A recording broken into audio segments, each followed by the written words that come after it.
Hey, what it is. A couple reviews ago, I reviewed Dear Diary, issue number 2. I read issue 3 and 4. I liked them more than issue 2. Not that I didn't like issue number 2, but I like these ones more. They're still so-so in just that they are compilation zines. Some of the stuff I really liked and some of the stuff I didn't like, so it sort of evens out. They had some cool pictures.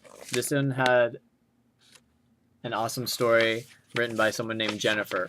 I will post Neosho's address again. You should be pen pals with her, and you should write her a diary entry. She'll probably publish it. I got an awesome package from my friend Chris. Adjusting the ears, sorry. He sent me all kinds of things. Let's see what he says. He says, "Hey Billy, here are some zines for you. Moral Fiber is just random drawings I do when I'm bored."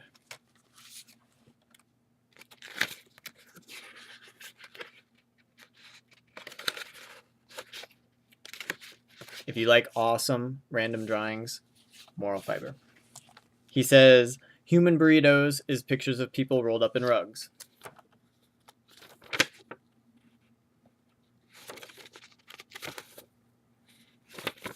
And then he says, "Swimmer's Ear is mostly band interviews." And snowboarding pictures. I'm not so big on band interviews, but maybe you are. If you are, it's a well put together zine. Human Burritos, freaking awesome. It's pictures of people rolled up in rugs. What more could you ask for? Moral Fiber, awesome drawings, beautiful screen printed cover with looks like some sort of little speckle paint in there. Awesome, beautiful zine. Yeah, 3 awesome zines from Chris. Email him. Oh yeah. Oh yeah.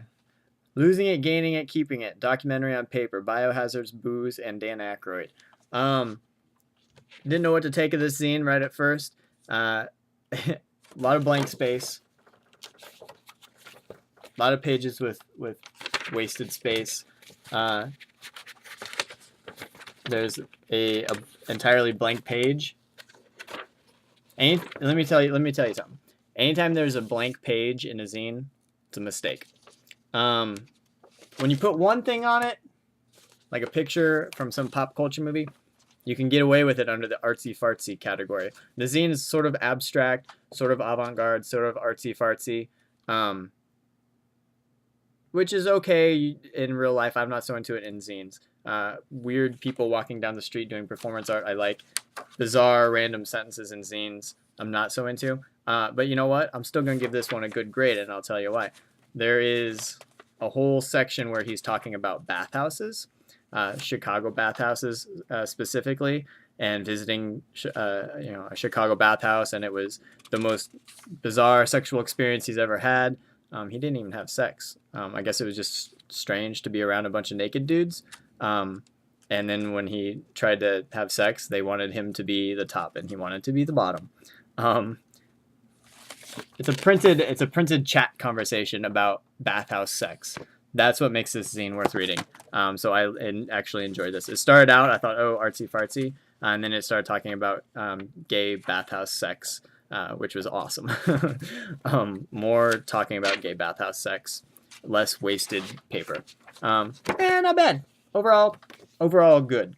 Got this at Quimby's for $3. Sip. There were 2 other issues. This one's about Scott Weiland, the singer from Stone Temple Pilots. I can't remember who the other 2 were. Each issue is about a different person. It's awesome. Too expensive though. For $3, I could only afford one, and I would have. If it was $2, I would have probably got all 3 of them. If it was $1, I definitely would have got all 3 of them. But it's all these pictures of Scott, except for that one I think is actually not Scott Weiland. But most of them are pictures of Scott, and like lots of funny, sarcastic, snarky comments. Scott looks like somebody else all the time. He is at his best. It takes a lot of endurance to be Scott. What if he turned out to be a blast? I guess Scott trashed a hotel with his wife because of a fight, but who cares? It's not priceless. They probably felt like they had to take this photo because of the backdrop. Lots of pictures of Scott Weiland with funny, weird, random things.